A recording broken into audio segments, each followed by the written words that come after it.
la découverte s'est faite par un policier, donc un cavalier de la ville de Mons, qui faisait sa ronde. Il voit quelque chose de bizarre. Et tiens, qu'est-ce que c'est que cette affaire? Et il voit un animal, un petit chat là autour. Donc, il regarde et tiens, c'est quoi ça? Il se rend bien compte qu'il ne s'agit pas d'une bouteille ou autre chose, mais si ce n'est peut-être d'un animal ou autre. Donc il est descendu de son cheval, il est allé voir plus bas, et là il s'est rendu compte qu'il y avait un bras et une main, quoi. Donc de là, tout s'est déclenché, évidemment. On a commencé à fouiller les lieux en marquant les différents sacs poubelles.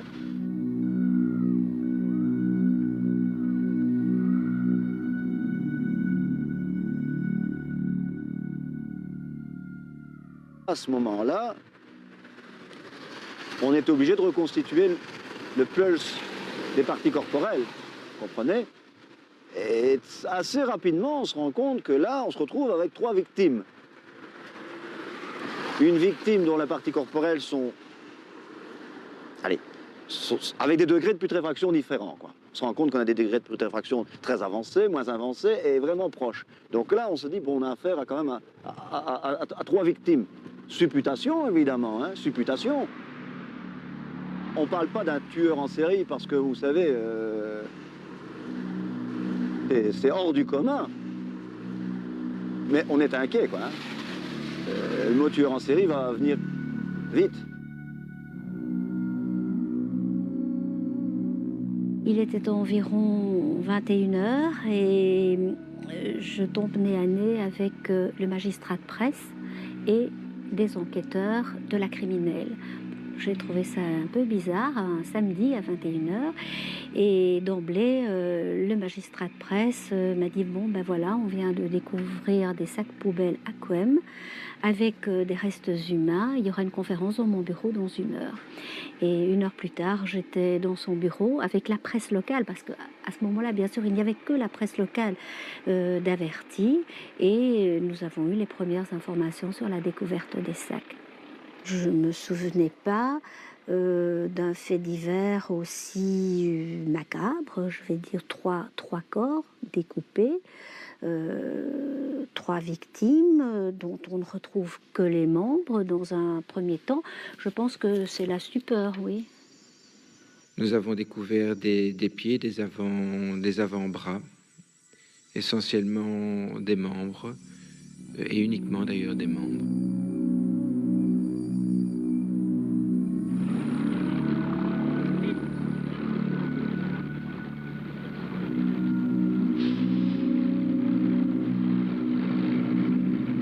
Lorsqu'on nous appelle pour nous signaler qu'on a retrouvé un sac assez imposant, un volume assez imposant, on se dirige pratiquement tous en convoi là-bas jusque la rue de l'Inquiétude.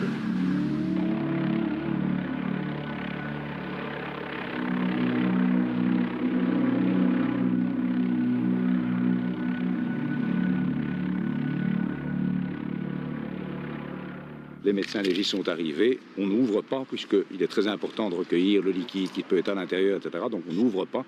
Donc je ne sais pas vous dire ce qu'il y a à l'intérieur. Tout ce que je peux vous dire, c'est que ce n'est pas un chien ni un chat.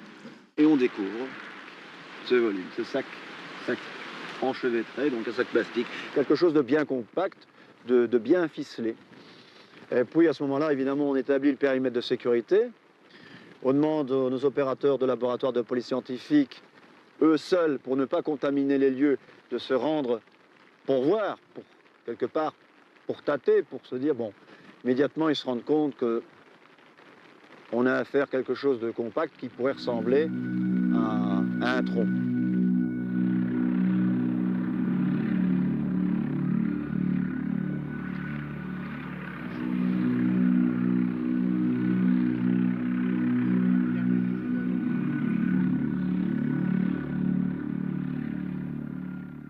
Et la première chose pour nous, c'est identifier. Identifier. Parce que là, vous ne partez de rien. Hein. Policièrement, que voulez-vous faire? Il faut laisser aux experts le soin de pratiquer leur art, de nous dire homme, femme, essayer de voir. Ensuite, nous recueillir les personnes disparues, comparer au niveau des ADN, comparer aussi au niveau de certaines particularités physiques et que sais-je et autres. La cellule disparition est descendue sur place. On a activé tout le monde pour savoir toutes les personnes qui ont disparu. Évidemment, on est tout de suite tombé sur Jacqueline, sur Jacqueline Leclerc. Il est à présent certain que le dépeceur de Mons a fait 3 victimes. La première est Martine Beaune, disparue en juillet 96. Son tronc mutilé a été retrouvé dans la Haine quelques semaines plus tard. Ce sont les membres de la jeune femme qui ont notamment été retrouvés à Couem le 22 mars dernier. Il est aussi certain que les sacs poubelles déposés rue Van der Veld l'ont été à des moments différents. Les restes de Martine Beaune s'y trouvaient sans doute depuis plusieurs mois. Enfin, la victime identifiée à 80% serait Jacqueline Leclerc, disparue fin décembre.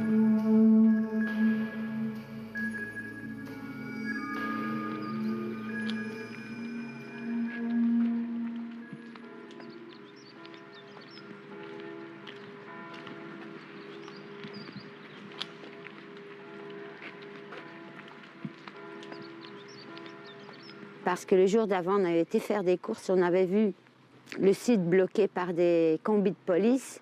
Moi, je pensais qu'il y avait un grave accident. Je dis, maman, je pense qu'il y a un grave accident. Donc, on est rentré à la maison après les courses. Et le lendemain, je vois la photo de ma sœur, voilà, découpée en morceaux. Ah ben, là, je vous dis pas le choc. Ma mère et moi, c'était... J'ai empoigné ma mère, j'ai dit, habille-toi vite et viens. C'est moi qui me suis présentée sur le site, c'est moi qui ai demandé des comptes. J'ai dû forcer le barrage et j'ai dit voilà. Et pourquoi je dois le savoir par la télé? Le dernier week-end qu'on a passé ensemble, vraiment, c'était un super week-end en plus. Je l'ai amené manger, danser au restaurant. Vraiment, c'était... le haut et le bas de l'échelle en 3 jours.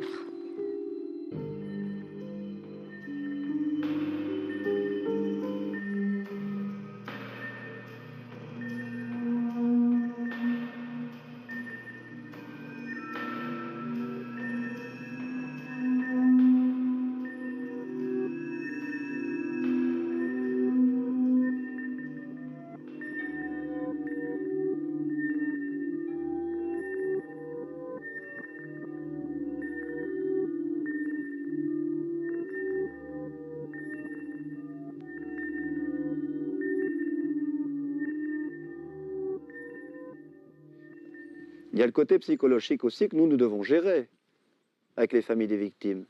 C'est difficile. Il y a cette attente qui est insupportable, pourtant évidente pour eux, parce qu'ils lisent la presse. Il y a des rumeurs.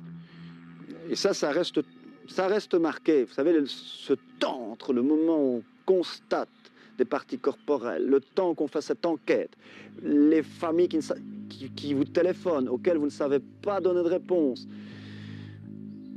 Ça, pour le policier, pour le chef d'enquête, il faut le gérer.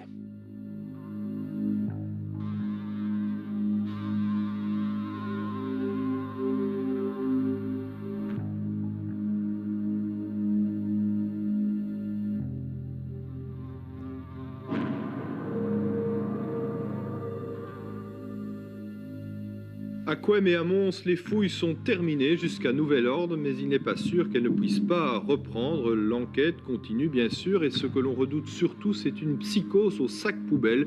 Plusieurs personnes ont en effet alerté les forces de l'ordre pour pas grand-chose. Un seul exemple, une dame a eu l'attention attirée par une vague chevelure châtain qui sortait d'un sac poubelle, mais à l'intérieur du sac, on a découvert une chèvre en décomposition.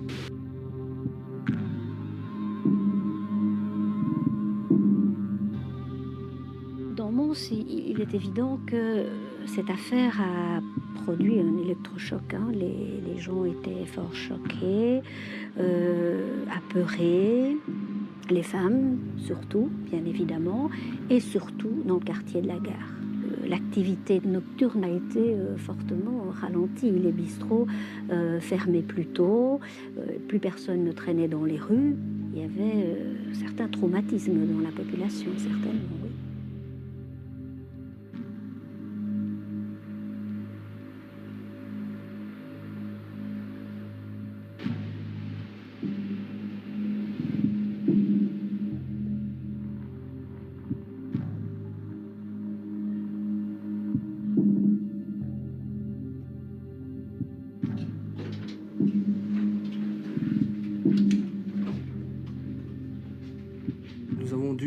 par la force des choses, et c'est une des premières choses que nous avons faites, essayer de mieux connaître les victimes, pour approcher l'auteur.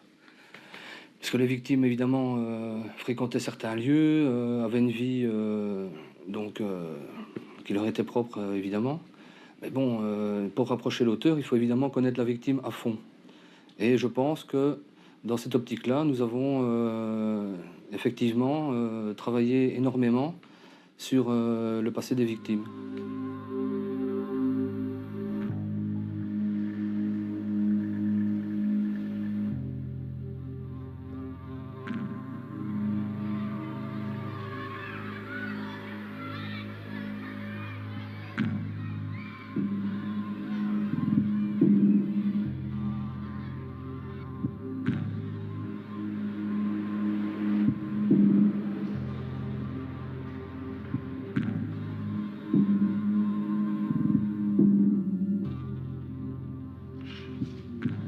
Les victimes n'ont pas de point commun physique.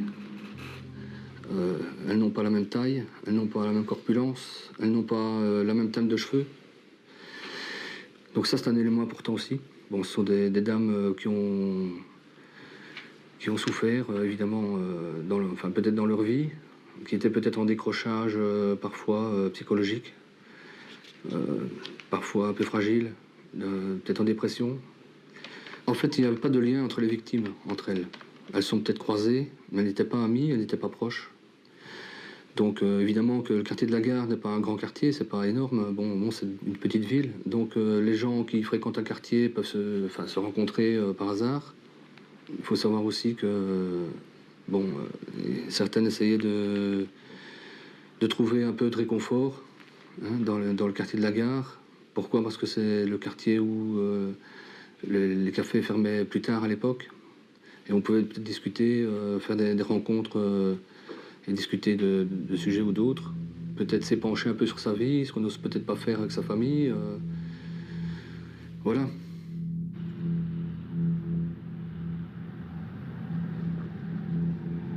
Dès la découverte des premiers sacs, le juge d'instruction Pilette a mis sur pied la cellule Corpus.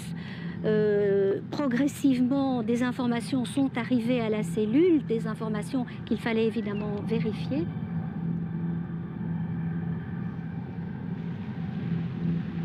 Si les victimes du dépeceur avaient été des femmes de notables, des femmes de bourgeois, je suis convaincue que M. Pilette aurait obtenu immédiatement les renforts qu'il réclamait.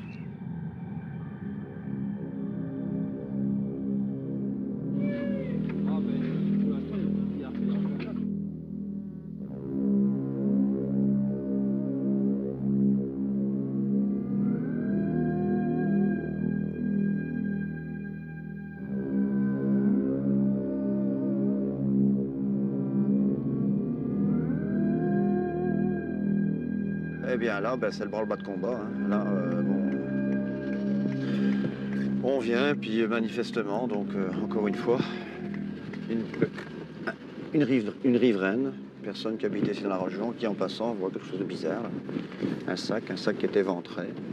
Donc autant vous dire que sac poubelle, sac éventré, psychose aidante, hop, service de police, on a été rappelé.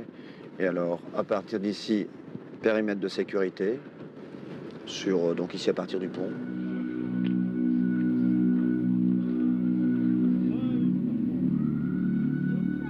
La procédure qui commençait à être bien rodée, on a fouillé tous les lieux, on a fait appel à un dispositif de caméra infrarouge pour voir si dans les lieux environnants il n'y avait pas d'autres parties corporelles.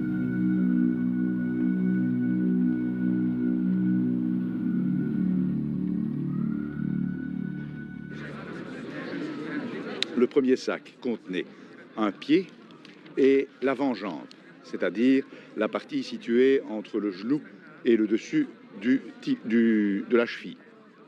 Le deuxième sac contenait une tête. Et ce qu'on peut dire aussi, c'est que le découpage est du même type que les précédents. Est-ce que c'est pas bizarre que le truand vous donne maintenant une tête, que ça, vous avez maintenant une possibilité d'identification? C'est bizarre, oui. C'est bizarre.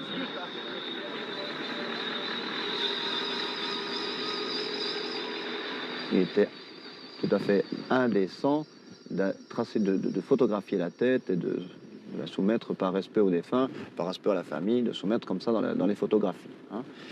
Donc c'est ce qu'on a fait, et donc on a tracé le portrait robot. On est resté là une bonne partie de la nuit avec le portraitiste, et ce portrait robot, donc, à la demande du juge d'instruction Pinette, a été diffusé dans la presse.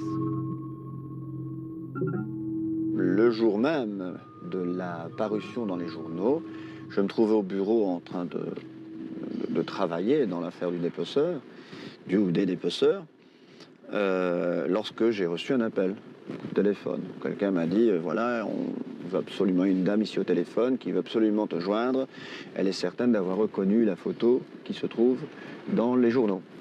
Donc j'ai eu cette dame au bout du fil, cette dame, évidemment, complètement terrorisée, enfin dans l'état que vous pouvez comprendre, en disant c'est ma fille, c'est ma fille. Bon, alors j'ai demandé à un inspecteur de m'accompagner, je me suis rendu donc chez cette dame qui m'a confirmé bec et ongle que c'était sa fille, qui vivait dans un monde de marginaux de la gare de Mons.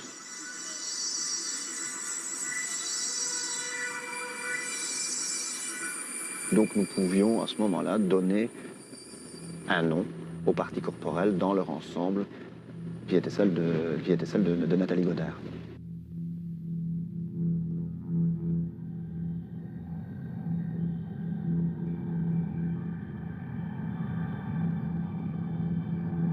Nathalie Godard est la seule victime dont on a pu reconstituer l'ensemble du corps. Donc on a retrouvé les membres, le tronc, la tête. C'est la seule. Nathalie, vivante le 16, est retrouvée dépecée le 22. Donc elle n'a pas survécu longtemps à son enlèvement. Si enlèvement il y a eu, elle a peut-être suivi volontairement son agresseur, soit parce qu'elle le connaissait, soit parce que c'est quelqu'un qui inspire confiance.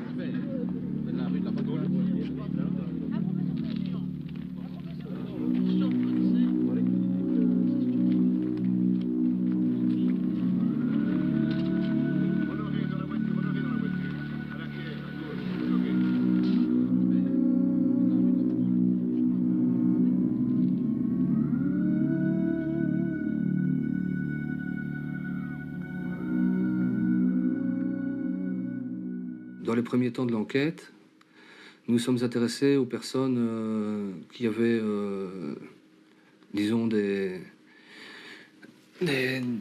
métiers relatifs au découpage.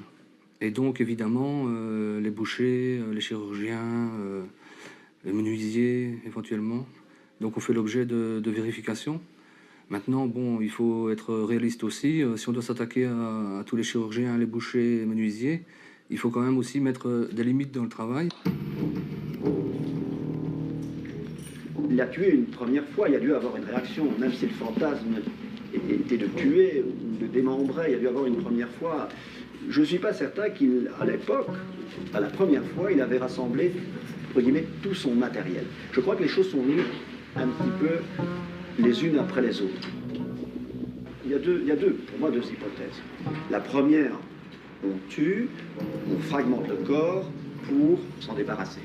Et la deuxième hypothèse, c'est la fragmentation pour le plaisir de la fragmentation. C'est la deuxième hypothèse que je vois. C'est-à-dire que le fait de fragmenter le corps est un plaisir. C'est la recherche de fragmenter, de disloquer un corps.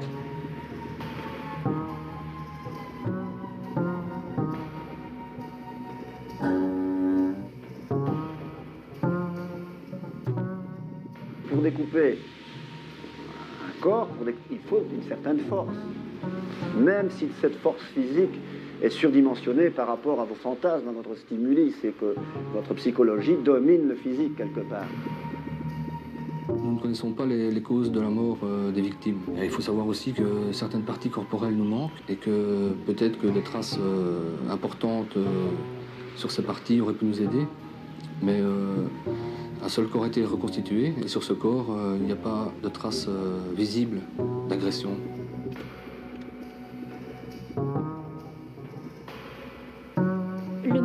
operandi démontre que le tueur a un mépris total de la femme. Il découpe les corps, il met les parties corporelles dans des sacs poubelles et puis il les jette comme de simples détritus sur des charges sauvages. C'est très choquant, évidemment.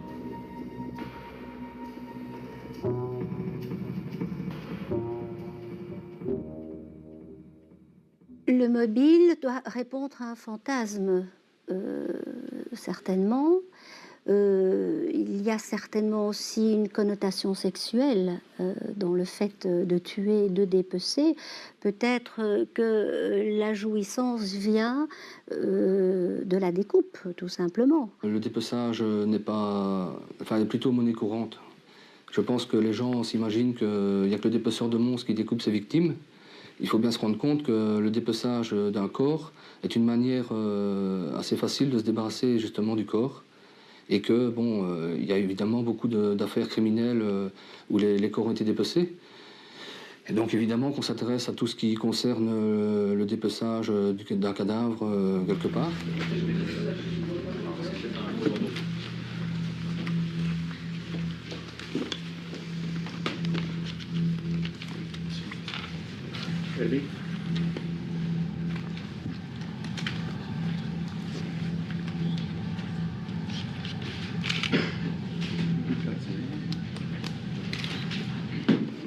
Bien, je voudrais vous confirmer que l'instruction a permis l'interpellation et l'arrestation d'un suspect.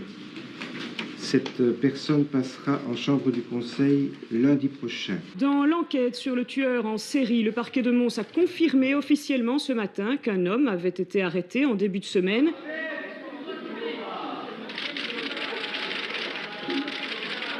Quand on prend ce témoin, on l'entend, et manifestement, au cours des auditions, on se rend compte qu'il y a des points de divergence sur ses emplois du temps et autre chose. Bon. Donc il y a tout un tas d'éléments qui font croire que la personnalité de la personne qu'on entend nous ment. Mais finalement, on s'est vite rendu compte qu'il n'avait rien à voir dans toute cette affaire, puisqu'il était remis en liberté 3 semaines plus tard. Il y avait aussi la pression médiatique. Je pense, non, jamais. On n'a jamais été, non, jamais. On n'a jamais subi de pression médiatique, jamais, jamais, jamais, jamais. Non, loin de là.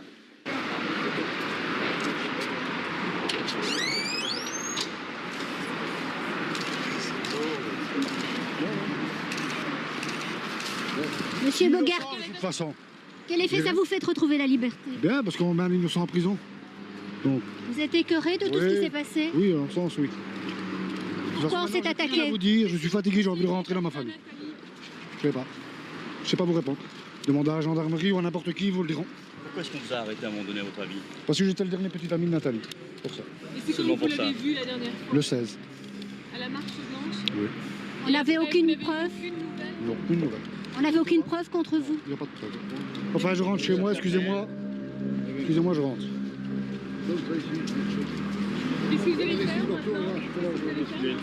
Monsieur Bogart, vous êtes toujours inculpé?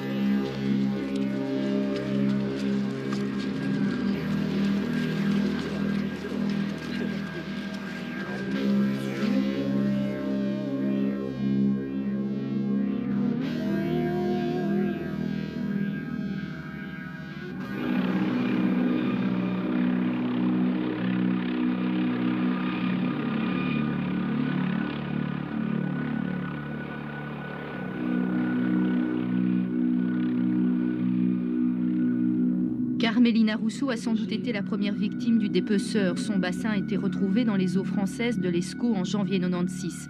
Elle n'était ni prostituée ni droguée. Le fil rouge est le quartier de la gare de Mons qu'elle fréquentait assidûment.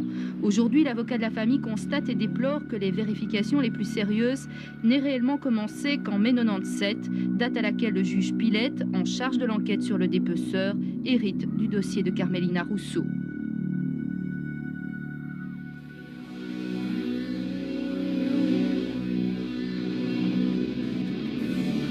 En fait, on ne s'imaginait pas que le dépeceur avait déjà commencé à tuer en janvier 96. Non, non, non, non, non, non, non, non, non, non, et je veux dire, c'est au fil de l'enquête, et moi, qui sont venus en disant, bon voilà, manifestement, on a affaire au même tueur. Qu'est-ce qu'on a retrouvé exactement comme partie corporelle ici, dans l'Escaut? On retrouve un bassin qui se trouve sur une berge. Échoué sur la berge. Oui, qui échoue sur la berge.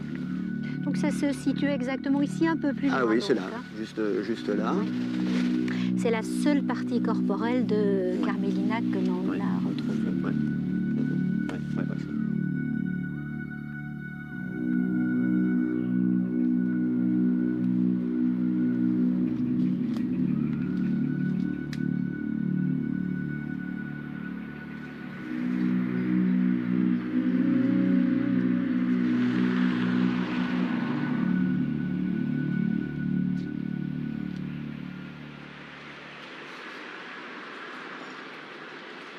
Qu'est-ce qu'on essaie de rechercher? On essaie de rechercher des éléments qui proviennent soit du ou des tueurs.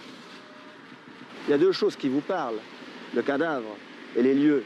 C'est quelque part quand vous avez analysé ça à travers des éléments matériels et tous les éléments médico-légaux ou des témoignages de voisinage et autres, que malheureusement nous n'avons pas eu.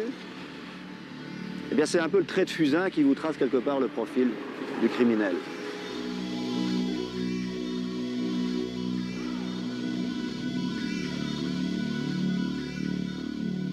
Tout est scène de crime, à partir du moment où on retrouve une victime, un cadavre. Et tout doit parler. Tout doit parler. L'endroit où vous vous trouvez doit parler quelque part. Vous allez me dire, c'est comment il parle. Comment il parle? Simplement par sa disposition, simplement par la façon dont on y accède, par rapport à la végétation.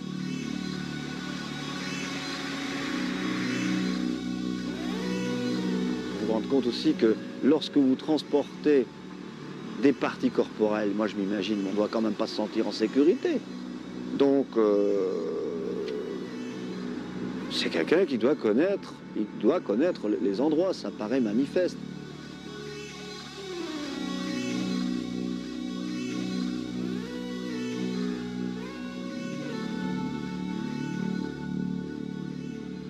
D'après les études faites au FBI, l'auteur ou les auteurs ont l'habitude de refréquenter les sites qui pour eux sont des endroits d'exception. En fait, ils sacralisent un peu les endroits et ils ont un besoin de retourner sur les sites. Donc évidemment pour nous c'est important de revérifier périodiquement les endroits pour voir si on ne trouve pas d'autres indices, si on ne peut pas éventuellement trouver des témoins qui nous auraient échappé au moment de découverte, voir s'il n'y a rien de neuf.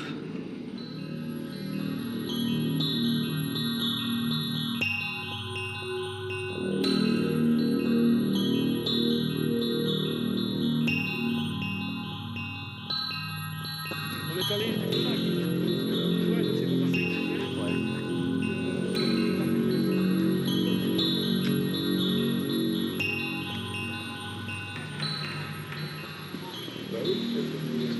Begonia Valencia a disparu. Donc pour nous, c'était un choc, quelque part. Peut-être une sensation d'impuissance. Le juge Pilette et les enquêteurs de Corpus sont à la recherche d'indices nouveaux. C'est le long de ce chemin, dans un verger au pied du mont Panizel, que la tête de Begonia Valencia a été retrouvée.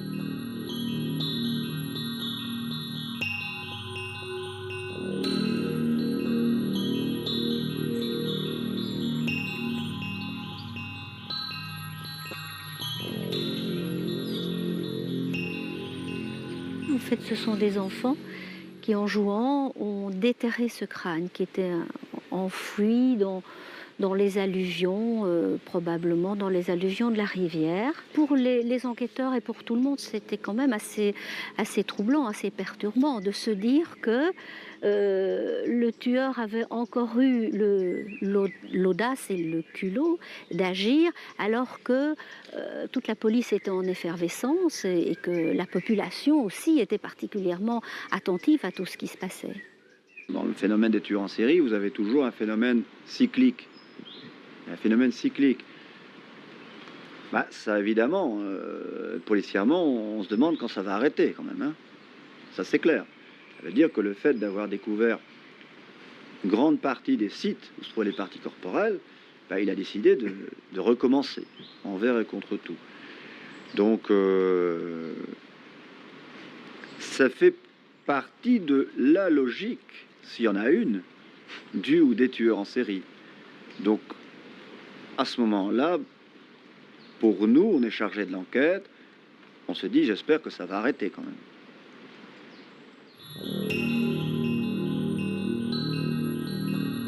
Personne n'a rien vu, personne n'a rien entendu, personne n'a rien remarqué de particulier. Le tueur est quelqu'un de très organisé, qui n'a laissé aucun indice derrière lui et qui n'a jamais revendiqué ses forfaits. Une petite dizaine d'enquêteurs sont toujours mobilisés sur cette affaire du dépeceur, même si ce n'est plus à temps plein. Il reste pourtant des centaines de vérifications à opérer. Des fouilles ont encore eu lieu la semaine dernière. Des expertises scientifiques sont toujours en cours pour déterminer, par exemple, avec plus de précision, la nature de l'objet qui a servi à dépecer les 5 victimes, pour cibler aussi peut-être davantage le profil du psychopathe. Martine Beaune, Jacqueline Leclerc, Carmelina Rousseau, Nathalie Godard et Begonia Valencia, 5 victimes dépressives ou évoluant dans un milieu marginal. Depuis les dernières découvertes de l'été 97, plus rien ne s'est passé.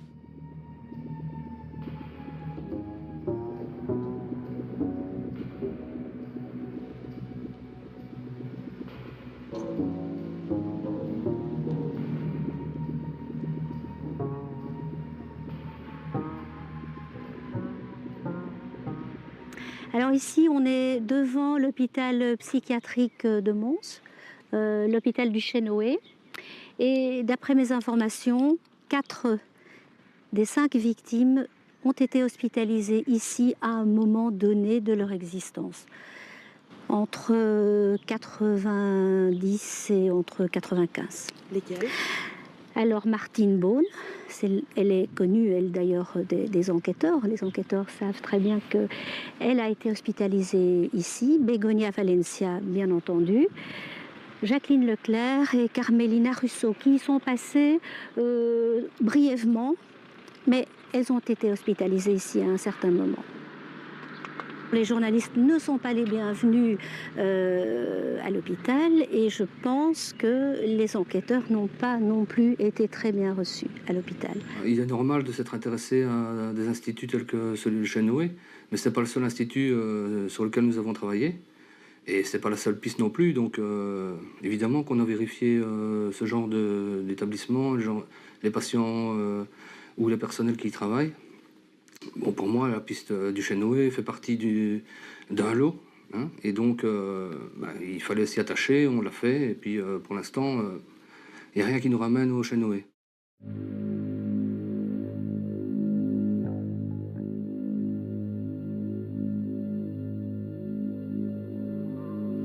Par rapport au nom ou au surnom donné aux endroits, mais bon, si vous pouvez m'expliquer ce que signifie Van der Velde, rue Van der Velde. Bon, à part que c'est un ministre belge, je vois pas très bien ce qu'il pourrait avoir à faire avec un serial killer. Bon, c'est vrai qu'il y a eu la rue du Dépôt, avenue des Bassins, chemin de la Quiétude. Bon, la haine passe à Mons. C'est pas notre faute si la Meuse n'y passe pas, quoi. Hein, bon, il faut quand même rester logique. L'évocation des sites, pour moi, c'est quelque chose, un espèce de fantasme encore pour sacraliser ou mythifier le serial killer.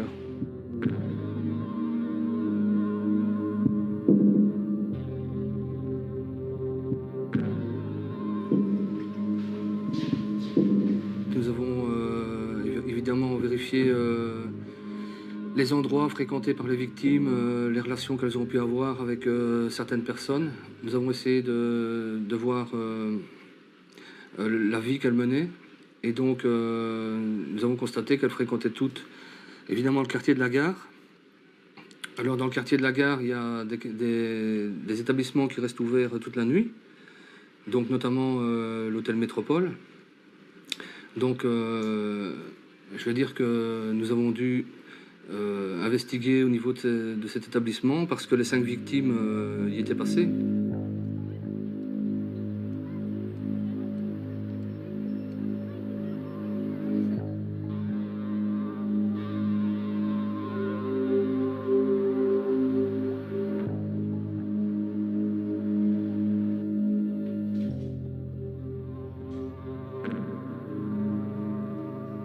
Je voulais d'abord savoir comment vous avez vécu tout ça.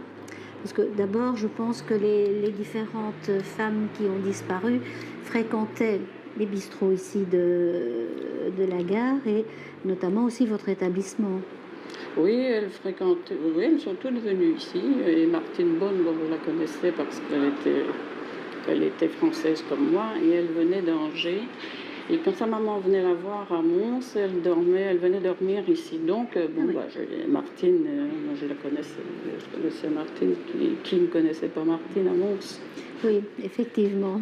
Et les autres Les autres, c'était des personnes qui venaient aussi. Bon, on voyait bien qu'il y avait des problèmes. Hein.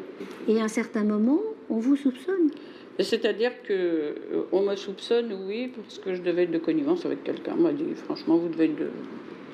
D'ailleurs, on a fermé mon établissement, ici. On vous a menacé de le fermer?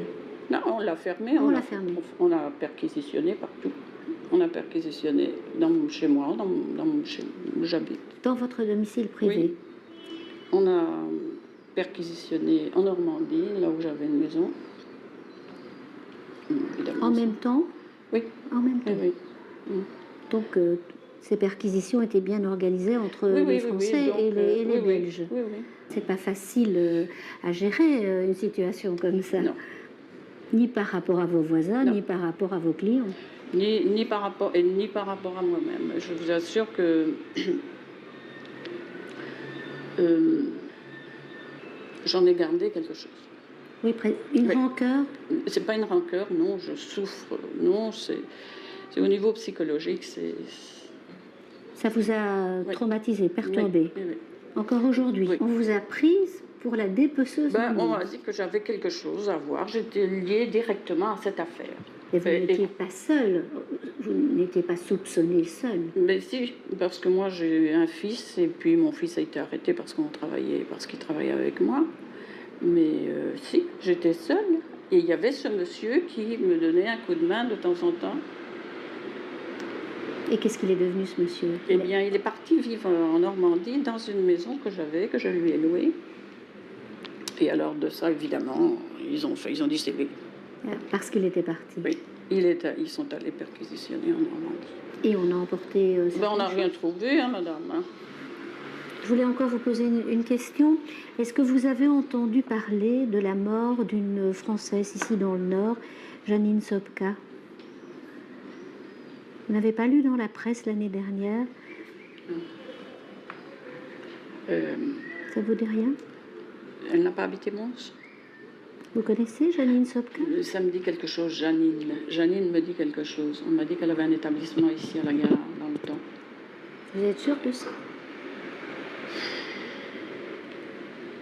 C'était quoi cette dame? Sobka, Janine. Oui, et c'est une dame qui avait la petite soixantaine, une dame bien mise, toujours bien habillée, qui présentait bien. Elle n'a pas tenu un établissement à Mons. On m'a dit qu'elle avait tenu, c'est pourquoi, voilà, c'est une dame qui m'en a parlé ici. Et elle m'a dit, voilà, Janine, elle aurait tenu un établissement ici, du côté de la gare, il y a très longtemps.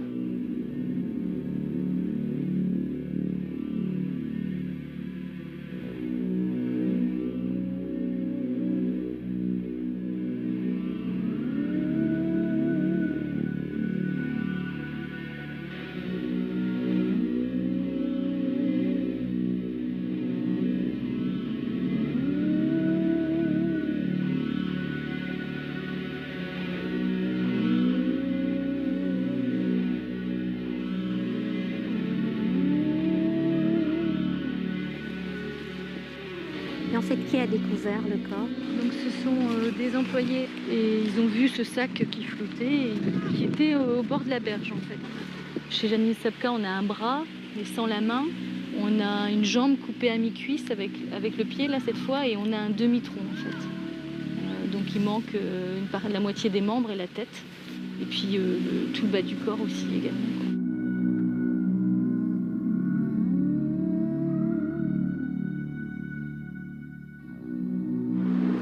Découpe, hein, mais puisqu'on a retrouvé le tronc, des blessures, non, parce que par exemple chez nous, Ah si, sur le tronc, ils avaient coupé les seins.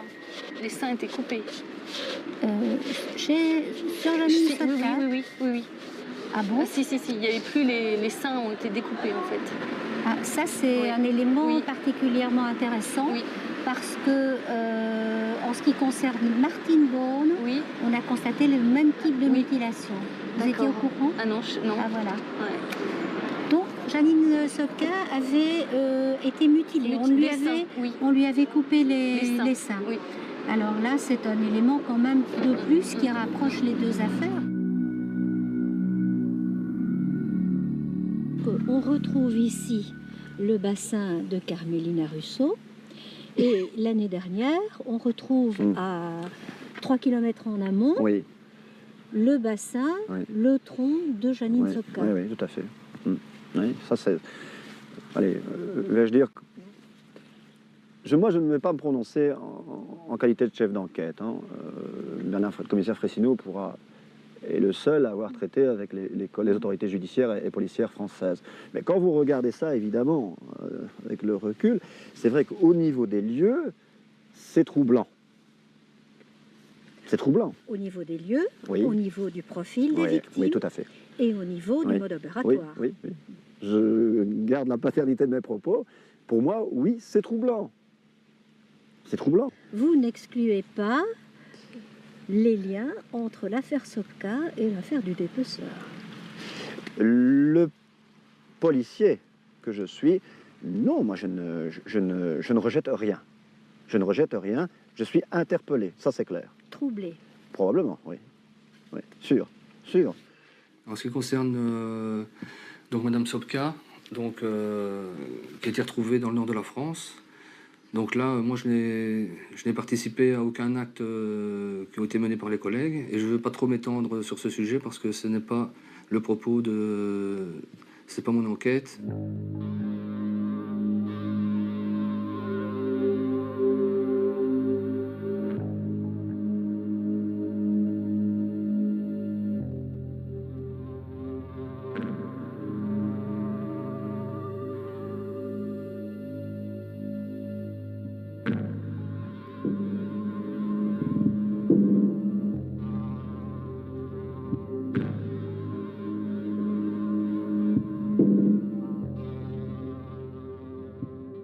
Ça, c'est 7 ans d'enquête, c'est 5 victimes avérées, c'est environ plus de 800 informations judiciaires vérifiées.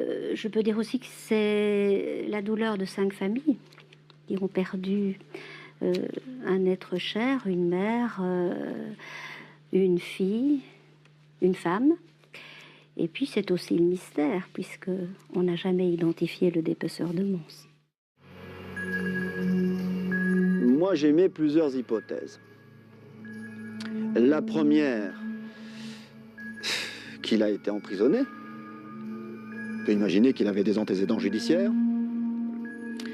La deuxième, quand j'ai dit emprisonné ou interné, la deuxième, peut-être s'est-il reconstruit un environnement familial et social qui le stabilise. Le troisième, qu'il est mort. Et que la quatrième qui continue encore et qu'on ne le sait pas.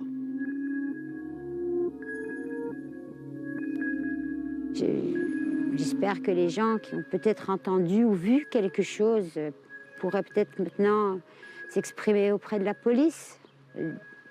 Donner des indices, expliquer si elles ont vu ou entendu ma sœur, ou Martine Beaune, ou Carmélina Russo, ou Bégonia, ou toutes les 5 victimes. J'espère que quelqu'un pourra parler, s'il pouvait vider son cœur. Moi, je n'ai pas peur. Il ne faut pas avoir peur. Récemment, nous avons en Belgique adopté une loi sur la protection des témoins. Et dans ce cadre-là, donc, toute personne qui a une information intéressante à donner est garantie donc, de conserver son anonymat. Ça veut dire, en résumé, que le nom de cette personne ne sera jamais divulgué.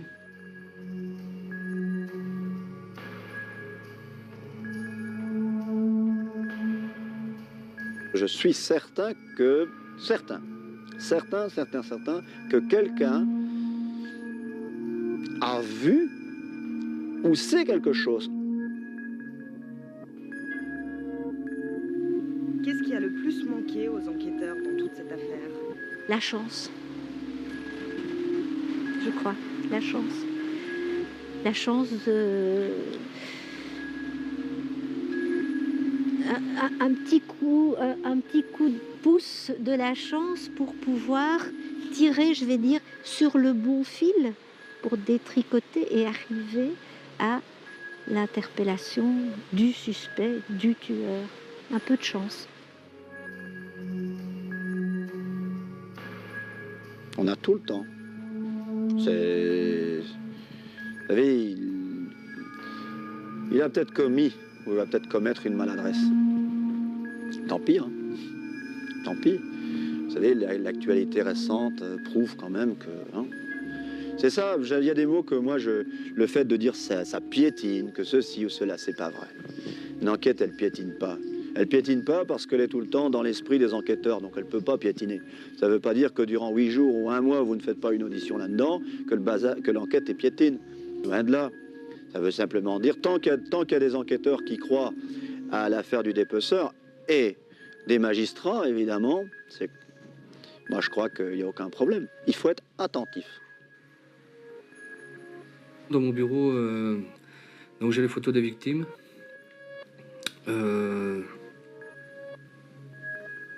Pour moi, c'est important d'avoir ces photos parce que ça redonne un visage humain aux parties corporelles que nous avons découvertes. Et donc, pour moi, c'est important de rappeler à tout le monde, tous les gens qui viennent dans mon bureau, que ces personnes donc, étaient des êtres humains et pas des objets. Et qu'en fait, par leur visage, comme ça, on peut symboliser un petit peu leur état de femme.